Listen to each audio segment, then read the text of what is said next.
So after I made my Marvel Grim Realities video, you guys requested a DC Comics version.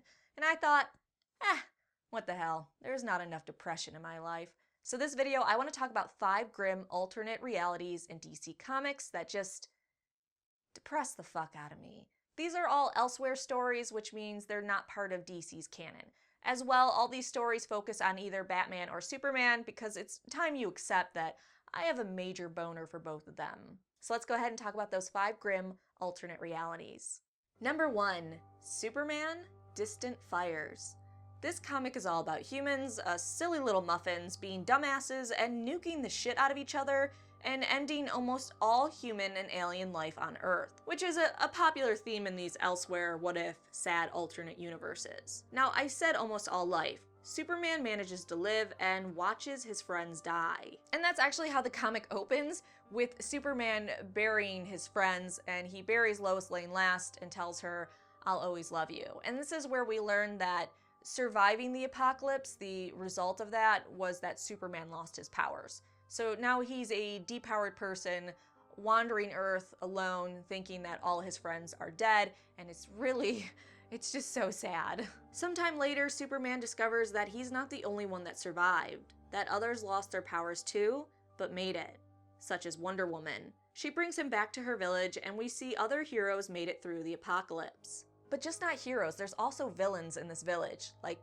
the Joker. So the moral of this story is either be a psychotic killer, or have powers, or just get fucked. And if you're a fan of The Flash like me, this might tug your heartstrings. There's a one-legged Wally West. I know. Eventually, Clark and Diana, they hook up, they fall in love, they get married, they have a kid, and they name it Bruce, which is super adorable, right?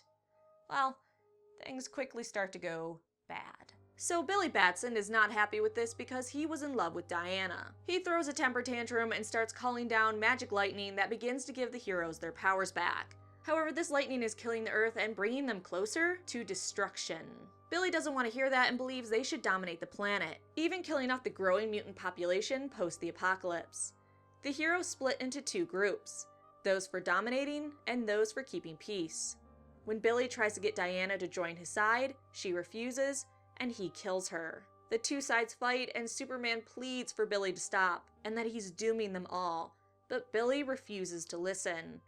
During the fight, lightning comes down, stabs Billy, and kills him. As the Earth is being destroyed, Superman has no choice but to fashion a ship with a power ring to send his son Bruce to another planet and safety. And Superman could go with his son. He admits that he could make the ship a little bit bigger and go with him, but he decides that since he survived the destruction of one planet, he shouldn't survive the destruction of a second one, because that fucking makes sense.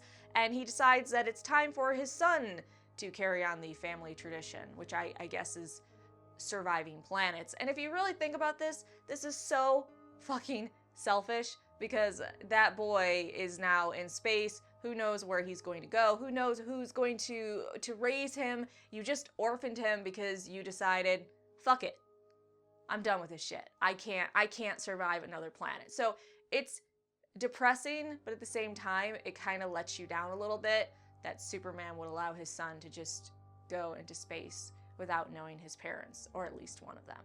So Superman stays on the planet, the Earth blows up, yay.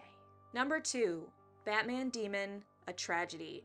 This one isn't as sad as it could be, but it's rough for me as a Batman lover. In the beginning, Bruce Wayne is having violent nightmares, and he thinks he's allergic to moonlight. Things are getting a bit strange as Bruce sometimes wakes up with ripped clothing, but Alfred tells him he's just sleepwalking. Meanwhile, criminals are just getting fucked up, just absolutely mutilated, and Gordon has no idea who is doing this. He thinks maybe Killer Croc, but it turns out that it's actually an evil demon who is running around at night and killing and maiming. Oh, and Bruce Wayne is the human cage for this bat demon. So the story goes, 1,000 years ago, Gotham was under siege by Metropolis and the city was going to be destroyed. So Merlin summoned a demon from hell to save them. Unfortunately, he couldn't send it back to hell, so since Bruce Wayne ordered Merlin to release the demon in the first place, Bruce became his cage. But there's good news to this. Bruce's virtue makes it that the demon can't attack any innocent or good person. So the demon can only attack those that are evildoers. As well, Bruce is basically immortal as long as he's a cage for the demon. But with the pluses come the negatives. So if Bruce starts to remember that he's the cage and remembers how long he's been alive, the demon actually becomes more powerful and is able to kill others besides just evildoers. The demon can attack anyone he wants. So in order to make it so that Bruce doesn't remember this and the demon becomes too powerful, Merlin, who is disguised as Alfred, casts a spell of forgetfulness on him and implants memories in his head. Now think about that for a second. Think about what Merlin did. He could have given Bruce any memory. He could have even been like, hey, I'm your father, but no. What he decides to do is give him the memories of his parents being dead. Oh, your parents are dead. You've been alone since a small boy. Enjoy that crippling depression. You'd think that you might want to help this guy out since he's been suffering for a long time, but wizards are dicks, I guess.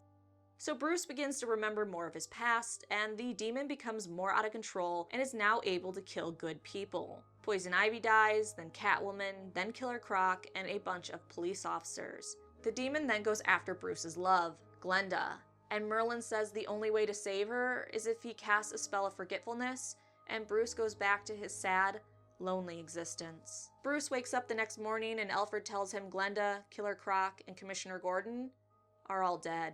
Bruce doesn't remember Glenda or the fact that they were in love, and he just goes back to his super sad, miserable, lonely life, not realizing why he has such a despair and why he hates every day of his life, and not realizing that he's a cage for an evil demon that loves to go out at night and murder the shit out of people. So the story ends with Bruce just being super miserable until the next time he remembers, and they have to repeat the whole process over again. Number 3.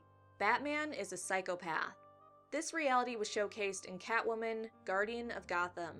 In this reality, Catwoman is the hero of Gotham and works with Commissioner Gordon, which is a fun premise. She even has her own cat signal, and her own set of parents murdered in an alley, and a sexy butler maid. There's also a Batman, but unfortunately he's a sadistic asshole that just loves to murder. He kills Killer Croc, the Joker, and other villains because he wants to be the only person in Gotham causing crime. Gordon considers him the worst criminal Gotham has ever seen.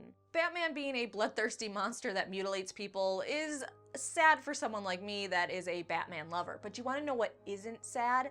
Catwoman's cat cave that is filled with cats. That's straight adorable. Also, the Two-Face of this world is a bit funny. Darcy Dent was a model who used a jar of facial cream that somehow got laced with corrosive acid, destroying half her face. Kinda seems like a really stupid origin story. Her outfit is equally funny. But this video isn't about fun. This video is about grim realities. So anyways, Batman figures out Catwoman's identity, and posing as Bruce Wayne, orphan with no money, he crashes a party and woos Catwoman. While this asshole is making her fall in love with him, and by the way, she's very emotionally vulnerable in this comic. She hasn't had a lot of love in her life, so she just eats up his attention. So while he's wooing her, he's actually going around as Batman, murdering people left and right. He even tries to lure her out as Batman and kill her. It's just a lot of mindfuckery.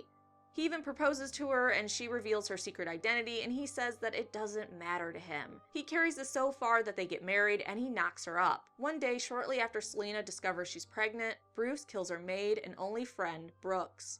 Then he attacks Selina and she discovers the awful truth. Batman is her husband. During their fight, he's a huge dick, saying he never loved her and just wanted her wealth and to kill her. In their fight, eventually she allows him to fall to his death.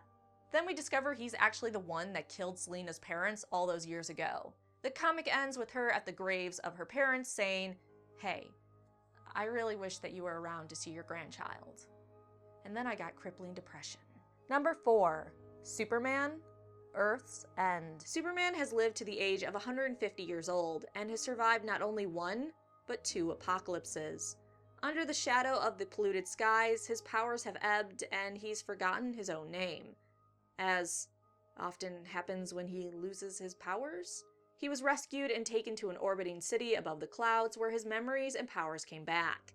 In the city, Superman discovers that Gotham is going to be nuked to cleanse it of mutants and other non-desirables. But Superman can't let that happen, if not only for the memory of his long-dead friend, Batman. In the city, Superman is attacked by bat-like mutants that resemble Batman. He's rescued and discovers Batman's corpse was taken from its resting spot. Superman also discovers people are being mutilated and turned into mindless creatures by twin clones of Adolf Hitler. It's comics, you just gotta accept the shit. The Hitlers send a gigantic Batman creature at Superman that has Bruce's memories, so it's a difficult fight, but eventually Superman does kill it.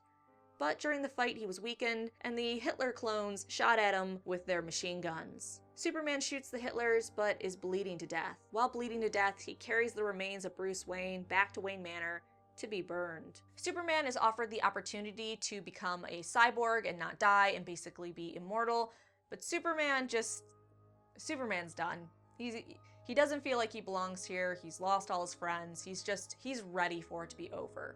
So he scoops up Bruce Wayne into his arms and he walks into the fire and they both just burn up. Jesus Christ, DC Comics. Number 5, Batman Vampire, also known as the Batman and Dracula trilogy. The first story actually isn't that bad. Batman is bit by a vampire, he fights Dracula, Dracula drains him of his blood, he defeats Dracula, and then in the end he becomes a vampire. And he tells Alfred, okay, well Bruce Wayne is dead, but Batman is now basically immortal, Batman is forever. Which I think is a pretty cool premise. It's immortal Batman.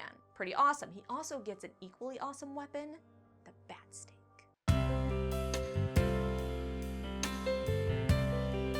In the second story, the Joker takes control of the other vampires, and soon Gotham's crime families are now vampires.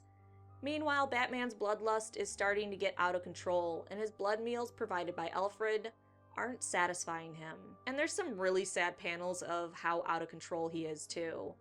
Finally, he meets Selina, who's a werecat who is able to control his bloodlust, and they team up to destroy vampires. In a fight against the Joker and his men, Selina dies protecting Batman, and Batman goes berserk, draining the Joker of his blood. At the end, he asks Alfred and Gordon to stake him, and they do.